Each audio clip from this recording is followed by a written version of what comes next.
Hello friends, hi tech art and craft എന്ന YouTube ചാനലിലേക്ക് എല്ലാവർക്കും സ്വാഗതം. ഞാൻ ഈ ചാനലിൽ അപ്ലോഡ് ചെയ്യുന്നത്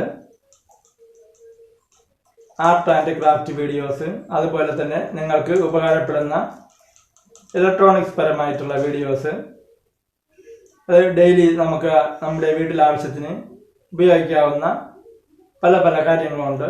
അത്തരത്തിലുള്ള വീഡിയോസൊക്കെ ആയിരിക്കും ഞാനിതിൽ അപ്ലോഡ് ചെയ്യുന്നത്. അപ്പോൾ ഇന്നത്തെ വീഡിയോയിൽ എന്ന് പറഞ്ഞാൽ നമുക്ക് വീട്ടിൽ ആവശ്യം കഴിഞ്ഞ് കളയുന്ന ഒത്തിരി പ്ലാസ്റ്റിക് ബോട്ടിൽസ് കാണും. അപ്പോൾ ഈ പ്ലാസ്റ്റിക് ബോട്ടിൽസ് ഉപയോഗിച്ച് നമുക്ക് വീട്ടിൽ തന്നെ റീയൂസ്ഡ് ആയിട്ട് പലവിധ ക്രാഫ്റ്റ് വർക്ക് നമുക്ക് ചെയ്യാവുന്നതാണ്. അങ്ങനെയുള്ളൊരു വീഡിയോയാണ്. അപ്പോൾ വീട്ടിലുള്ള പ്ലാസ്റ്റിക് ഉപയോഗിച്ച് ഞാൻ വീട്ടിൽ തയ്യാറാക്കിയ ഇത് കണ്ടല്ലോ എല്ലാവരും. അപ്പോൾ ഇത് പ്ലാസ്റ്റിക് ബോട്ടിലാണ് നിർമ്മിച്ചിരിക്കുന്നത്. പ്ലാസ്റ്റിക് ബോട്ടിലും പഴയ മാലയുടെ മൊത്തം ഉപയോഗിച്ചുകൊണ്ട് ഞാൻ വീട്ടിൽ റെഡിയാക്കിയതാണ്. ഇതെങ്ങനെ വീട്ടിൽ തയ്യാറാക്കാം, എല്ലാവരും ഇതൊന്ന് കാണുക. വീഡിയോ കഴിയുന്നതും പൂർണ്ണമായി കാണുക. എന്നാൽ മാത്രമേ നിങ്ങൾക്ക് ഇതെങ്ങനെ ഉണ്ടാക്കുന്നതെന്ന് മനസ്സിലാക്കാൻ പറ്റത്തുള്ളൂ. വീഡിയോയിലേക്ക് പോകാം.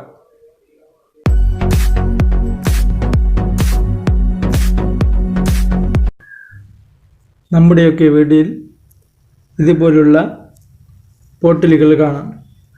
നമുക്ക് ഈ ബോട്ടിൽ ഉപയോഗിച്ചിട്ടാണ് നമുക്ക് നല്ല രീതിയിലൊരു ക്രാഫ്റ്റ് ചെയ്യാൻ പറ്റുന്നത്. അപ്പം നമുക്ക് ഫസ്റ്റിൽ ഈ ബോട്ടിലിനെ നമുക്ക് ആവശ്യമായിട്ടുള്ള അളവിൽ കട്ട് ചെയ്തെടുക്കാം. കട്ട് ചെയ്ത് നല്ല രീതിയിലെടുക്കാം. ഇപ്പം നൈഫ് ഉപയോഗിച്ചിട്ടാണ് കട്ട് ചെയ്യേണ്ടത്. അപ്പോൾ കൈയെല്ലാം നല്ല രീതിയിലൊന്ന് സൂക്ഷിച്ചുകൊള്ളണം, കൈമുറിയരുത്. അപ്പോൾ വളരെ സാവധാനത്തിൽ നമുക്ക് ഇതുപോലെ നല്ല രീതിയിൽ ബോട്ടിലിനെ കട്ട് ചെയ്തെടുക്കാം.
കത്രിക ഉപയോഗിച്ച് നമുക്ക് ഇതിനെ ചെറിയ പീസുകളാക്കി കട്ട് ചെയ്തെടുക്കാം. ഫുള്ളായിട്ട് കട്ട് ചെയ്യാൻ പാടില്ല. ചെറിയ രീതിയിൽ നമുക്ക് ബ്രിസിൽസ് വരത്തക്ക രീതിയിൽ കട്ട് ചെയ്ത് വയ്ക്കുക. നല്ല രീതിയിൽ ശ്രദ്ധയോടും കൂടി വേണം കട്ട് ചെയ്യാൻ. ഇപ്പോൾ കത്രിക ഉപയോഗിച്ച് കട്ട് ചെയ്യുമ്പോൾ കയ്യിൽ കൊള്ളാതെ പ്രത്യേകം ശ്രദ്ധിക്കണം.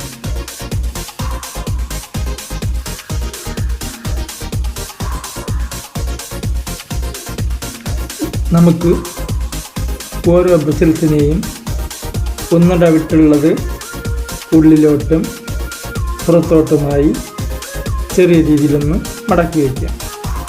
അങ്ങനെ നമുക്ക് എല്ലാ ബ്രിസിൽസും ചെയ്യാവുന്നതാണ്. അടുത്തതായി നമുക്ക്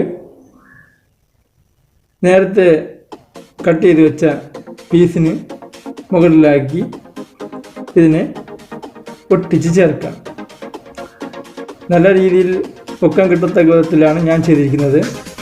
നിങ്ങൾക്ക് പൊക്കം കുറവാണ് വേണ്ടതെങ്കിൽ അതിൻ്റെ പകുതി പീസ് വേണമെങ്കിൽ കട്ട് ചെയ്യാം.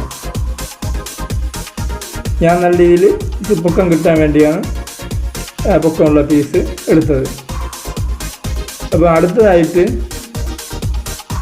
ഞാൻ ഇവിടെ ഒട്ടിച്ച് ചേർക്കാൻ പോകുന്നതെല്ലാം പഴയ മാലയുടെ മുത്തുകളാണ്. അത് പലവിധ ഷേപ്പിലുള്ള മുത്തുകൾ ഒരു പഴയ മാലയുടെ വീട്ടിൽ കിടന്നത് അതിൽ നിന്നെടുത്താണ് ഒട്ടിക്കുന്നത്. അല്ലാതെ ഇത് പൂവല്ല, ഇത് പൂവിൻ്റെ ഷേപ്പിലുള്ള മാലയുടെ മുത്തുകളാണ്. പലതരത്തിലുള്ള മുത്തുകൾ ഓരോന്നായിട്ട് നമുക്ക് ഗ്ലൂ ഗൺ ഉപയോഗിച്ച് ഒട്ടിച്ച് ചേർക്കാം. ഗ്ലൂ ഗൺ ഇല്ലാത്തവർക്ക് സാധാ ഫെവിക്കോൾ ഉപയോഗിച്ച് ഒട്ടിക്കാവുന്നതാണ്. അപ്പോൾ ഒട്ടിച്ച് ചേർക്കുമ്പോൾ ഒരു കാര്യം ശ്രദ്ധിക്കാണ്ട് ബ്രിസിൽസിൻ്റെ തുമ്പ് ഭാഗം ചെറുതായിട്ടൊന്ന് മടക്കി വയ്ക്കണം. മടക്കി വെച്ചിട്ട് ഗം അപ്ലൈ ചെയ്താൽ ഇളകി വീഴാതെ നല്ല രീതിയിൽ ഇരിക്കും. അപ്പം ബ്രിസിൽസ് നല്ല രീതിയിൽ കൂർത്തിരിക്കുന്നത് കാരണം നമുക്ക് ഇതിനെ ഒട്ടിക്കാൻ പാടാണ്. അപ്പം തുമ്പ് ഭാഗമല്ല നമ്മൾ എന്ത് ചെയ്യണം, ബ്രിസിൽസ് തുമ്പ് അല്പം ചെറുതായിട്ടൊന്ന് മടക്കിയിട്ട് അതിൻ്റെ പുറത്ത് വയ്ക്കുന്ന രീതിയിൽ നമുക്ക് എല്ലാത്തെയും ഒട്ടിച്ചെടുക്കാം. ഇങ്ങനെ എല്ലാ മുത്തുകളും നല്ല രീതിയിൽ സാവധാനം ഒട്ടിച്ചെടുത്താൽ മതിയാകും.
എല്ലാ മുത്തുകളും നല്ല രീതിയിൽ ഒട്ടിച്ച് ചേർക്കാം. വളരെ സാവധാനത്തിൽ ഓരോന്നായിട്ട് ചെയ്താൽ മതിയാകും. പിന്നെ ഒത്തിരി സമയമെടുത്ത് ചെയ്യേണ്ടതാണ്.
മുത്തുകളെല്ലാം നന്നായി ഒട്ടിച്ച് തീർന്നു. അടുത്തതായി നമുക്ക് ചെയ്യേണ്ടതെന്ന് പറഞ്ഞാൽ കളർ ടേപ്പ് നമുക്ക് മാർക്കറ്റിൽ പല ഡിസൈനിലുള്ളത് വാങ്ങാൻ കിട്ടും. ഈ ടാപ്പ് ഉപയോഗിച്ച് ബോട്ടിലിന് പുറത്തായിട്ട് നമ്മുടെ സൗകര്യത്തിനനുസരിച്ച് റൗണ്ടായിട്ട് റിങ്ങായിട്ട് ഒട്ടിച്ച് ചേർത്താൽ കുറച്ചുകൂടെ നല്ല രീതിയിലൊരു ഭംഗി കിട്ടും. അപ്പോൾ ഇങ്ങനെ നിങ്ങൾക്ക് ഇഷ്ടമുള്ള കളർ ഉപയോഗിച്ചിട്ട് ചെയ്യാം. ഇത് എല്ലാ ഫാൻസി സ്റ്റോറുകളിലും അവൈലബിൾ ആയിട്ടുള്ള ഒന്നാണ്.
നമുക്ക് ഇത് മേശപ്പുറത്തോ ഷോക്കേഴ്സിലോ നമുക്ക് വെച്ചാൽ നല്ല ഭംഗി കിട്ടും.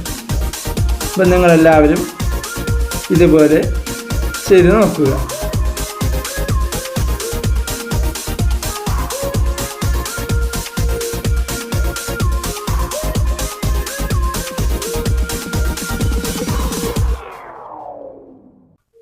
ഇന്നത്തെ വീഡിയോ നിങ്ങൾക്ക് എല്ലാവർക്കും ഇഷ്ടപ്പെട്ടു എന്നും ഉപകാരപ്പെട്ടുവെന്നും കരുതുന്നു. മറ്റൊരു വീഡിയോ ഞാൻ വരുന്നവരെ നിങ്ങൾക്ക് എല്ലാവർക്കും താങ്ക് യു.